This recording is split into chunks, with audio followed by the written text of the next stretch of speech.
शुरुआत modelling career से ही हुआ था, तो मेरे को उसके बाद मैं फिर पीआर एजेंसी के साथ, मुझे सिर्फ अपने आप ही को प्रूव करना था। मेरे दिमाग में सिर्फ ये था कि मुझे जितने राइट्स हमने उस शो के कितनी कंट्रीज में बेचे हैं, it's enormous. Like I think we must have sold some. मुझे जब वो सीन में पढ़ रहा था ना, hi guys, this is Harshad Arora और आज मैं टेली चक्कर के साथ आपके सामने अपनी पहचान शेयर करने वाला हूँ। कब फैसला किया आपने कि आप एक्टर बन जाना है, किसी चीज को देखकर या कुछ इंस्पायर हो? सो मेरा कभी भी नहीं सोचा था कि मैं एक्टर बनूंगा honestly, but I be sharing one thing कि मैं जब कॉलेज में था तभी से मेरे को मॉडलिंग असाइनमेंट्स और इस सब के लिए काफ़ी कॉल्स आने लग गए थे। और मैंने अपने कॉलेज जो फेस्ट होता है उसमें पार्टिसिपेट भी किया था ना, वन दैट फेस्ट ऑल्सो। सो वहाँ से एक शुरुआत हुई और मेरा शुरुआत मॉडलिंग करियर से ही हुआ था। तो मेरे को उसके बाद I did my post graduation in advertising, marketing and PR. और मैं फिर पीआर एजेंसी के साथ काफ़ी टाइम, 1-1.5 साल काम किया मैंने। I was in advertising and marketing, yes. So from then I was getting calls from Mumbai to audition. तो तब मैंने फैसला किया कि क्यों ना मेरे को एक चांस लेना चाहिए and why not try, because honestly मुझे मज़ा भी नहीं आ रहा था उस जॉब में एंड आई रियलाइज कि it's not meant for me. So from advertising, marketing and PR I decided that let's just try this. और मैं आया, मेरे luckily I had a friend who was in Bombay from Delhi only and he is my best friend, his name is Sumit, everybody knows that. So he also suggested कि तू आ जाए यहाँ पर, try क्यों नहीं करता। And my family was very supportive, they were like कि जाओ करके देखो, अगर तुम कभी ट्राई नहीं करोगे तो तुम्हें पता कैसे चलेगा कि you meant for it. So मैं आया and I came in 2013 beginning and in the same year अगस्त सितंबर में मुझे बेनतेहा मिल गया था। That was my first show as main lead and rest is history. किसी ने रोका नहीं? कभी ऐसा होता है ना, हम फैमिली के सामने अगर राय रखते हैं, कोई रिश्तेदार, कोई बहन, कोई कजिन जिसने रोका? किसी ने भी नहीं, ऑनेस्टली। सरप्राइजिंगली मेरी फैमिली इतनी सपोर्टिव थी। इनफैक्ट मेरे फादर तो, डैड तो ये बोलते थे कि तुझे जाना चाहिए, बिकॉज यू नेवर नो कि अगर तुम्हारे को इस लाइन में सक्सेस मिलेगा, how will you ever find out. And job तो you can always come back and see, but you should never have regrets in life that you never tried enough. So that was a very supportive move from my family and मेरे mom और dad सबने बहुत support किया। कोई ऐसा mad call आया था आपके सिंगिंग पे इंतहा, जैसे ट्यूशन फ्रेंड, कॉलेज फ्रेंड कि अरे भाई तू तो हीरो बन गया? यस, काफ़ी स्कूल फ्रेंड्स थे।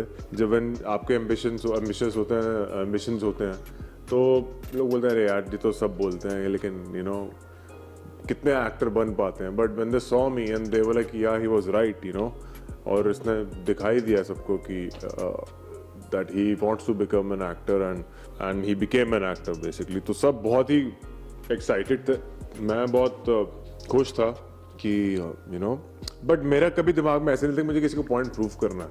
मुझे सिर्फ अपने आप ही को प्रूव करना था। मेरे दिमाग में सिर्फ ये था कि मुझे एक अच्छा प्रोजेक्ट चाहिए। मुझे अपने ऊपर फेथ हमेशा से था that I know my capabilities and I know what I'm made of and what I can do. तो इसीलिए जब लोगों को ये पता चलता है कि मेरा जो फर्स्ट प्रोजेक्ट मेरे बॉम्बे आने के विद इन फर्स्ट ईयर ही एज अ लीड मुझे मिला था, तो उनको काफ़ी ताजुब होता है कि यार तुमने तो उतना स्ट्रगल किया ही नहीं जितना हमने किया। तो ऐसा नहीं होता कि कई बार एक स्ट्रगल पीरियड बहुत लेट आता लाइफ में, you start with a bang and then my first 2 shows were big success and Delhi's and बेनतेहा both were super duper hit shows and उसके बाद के shows were pretty average. Struggle आपने बताया, अलग किस्म का स्ट्रगल शायद आपने देखा है, आपके बातों से लगा। Would you like to share something about your struggle story? कैसा था वो जर्नी पीरियड? मेरा स्ट्रगल पीरियड एक्चुअली जो टफेस्ट ये पिछले 2 साल ही रहते हैं। I'll be honest, I was away from the camera because I wasn't finding any good projects. And plus I bought this house, so that was like a thing ki okay, the clock is ticking, I have to pay my house bills and EMIs. So मैं काफ़ी choosy भी था, but at the same time I was confident कि मैं जो करूँगा कुछ अच्छा ही करूँगा, because my last project was not what I exactly wanted it to be. It didn't turn out that way, so that was a disappointment. But don't you think television is women centric? It is, but then there are shows which have a lot of potential as a male character as well. Like if you see Beinteha, if you see Delhi's, there were hardcore romance stories, and Alia was, again, it's about a girl, but then it was a comedy show, so that was a new genre that I tried. बाकी सब जो थे वो experiments ही थे, and sometimes they work, sometimes they don't work, and that's how you learn. तो मुझे ये पता चल गया कि मुझे क्या करना है, और मुझे ये भी पता चल गया मुझे क्या नहीं करना. So that is very important to find out what you want to do. इसमें एक क्वेश्चन मैं अपनी मम्मी का ऐड करूंगा. She wanted to ask you कि क्या आपके करियर में Dahleez the show was a turning point, क्योंकि वो इनफाइनाइट था. कम टाइम में इतना ज़्यादा इम्पैक्ट किसी टेलीविजन शो ने नहीं किया है अब तक. नहीं, मेरे ख्याल से टर्निंग पॉइंट तो बेनतेहा ही था, because that was a bumper blockbuster show. I think जितने राइट्स हमने उस शो के कितनी कंट्रीज में बेचे हैं, it's enormous. Like I think we must have sold some 20-25 countries or maybe even more. You know, मैं उस शो के वजह से इंडोनेशिया भी होके आ गया. And so that show still is so popular कि मुझे आज भी मेरी जहन सबसे पहली पहचान जहन ही है. उसके बाद आदर्श या अब जाके सत्या या other characters. But coming back to your point, Delhi's was a beautifully written show. It was a finite series. और उस टाइम पे टेलीविजन में finite series का concept जब आया ही था. The web culture was not there in India that time. Netflix, Amazon तब थे ही नहीं इंडिया में. So उसके एक साल बाद ही, or maybe by the end of that show, they had just come. So that show was like the trendsetter of television. एक होता ना, आपने बाहर यहाँ सेट कर दिया कि वेब सीरीज वाला फॉर्मेट आप टेलीविजन में कैसे दिखा सकते हो. So that was a beautiful experience. The cast of the show, the direction team, the entire show was shot in Delhi. सब कुछ रियल लोकेशन पे ही होता रहा, कुछ सेट तो था ही नहीं. So it was just like shooting for an OTT platform for 6-7 months. आपके इस इतने लंबे जर्नी में बेइंतहा से आज तक में कोई ऐसा रिश्ता जिसे आप पीछे छोड़ आए हैं, जिसे आप वापस जुड़ना चाहेंगे? नहीं, मेरे इसमें करियर में मेरे साथ जितने भी रिश्ते थे वो आज मेरे साथ हैं. जो भी लोग थे, जो मेरे बेस्ट फ्रेंड्स थे, वो आज भी मेरे बेस्ट फ्रेंड हैं. और मेरे बहुत ही कम दोस्त हैं, पर जो हैं वो मतलब ऐसे हैं कि उनसे मेरी बातचीत होती रहती है और मैं मिलता रहता हूँ. एंड वो आज भी मेरे दोस्त हैं, और वो मेरे तब से दोस्त हैं जब मैं एक्टर था भी नहीं, और जब मैंने अपना करियर शुरू भी नहीं किया था. And of course your family is there with you always. So अच्छा, ये एक होता है ना, आप we are closing this segment, but ये जानना है कि इतना लंबा करियर हो चुका है आपका, बीच में आपने डाउनफॉल भी देखा. आपका स्ट्रगल पीरियड तो 2 हिट शोज के बाद मुझे लगता है शुरू हुआ होगा, इफ आई से इट. तो कभी ऐसा हुआ कि इस पूरे स्पैन में मुझे इस प्रोडक्शन हाउस के साथ एंगेज होना था, इस एक्ट्रेस के साथ या इस एक्टर के साथ, इस डायरेक्टर के साथ? I'll tell you what, मेरा सिर्फ एक ही एस्पिरेशन होता था कि I always look for, so how I choose a show, I always look for the character first. How's the character, then the story, the overall broad story. उसके बाद then everything falls in place. कौन direct कर रहा है, कौन production house है, कौन सा चैनल है, then all that comes later. The most important thing is how and what is your character and how challenging is it going to be for me. क्योंकि मैं कोशिश करता हूँ कि कुछ ना कुछ एक नयापन आए हर कैरेक्टर में, so I grow as an actor and वो रेपिटेटिव ना लगे. Because see it's a creative job, you have to be happy while you do it, that's how you get your best. So मैं वही roles I try to do those roles which make me happy, which are challenging enough for me and which I know कि इसमें मेहनत लगेगी तो इसमें मज़ा आएगा. Like Satya was a very difficult character.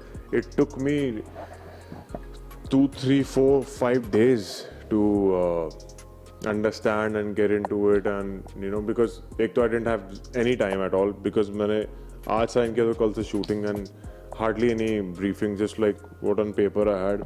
So I had to make everything myself.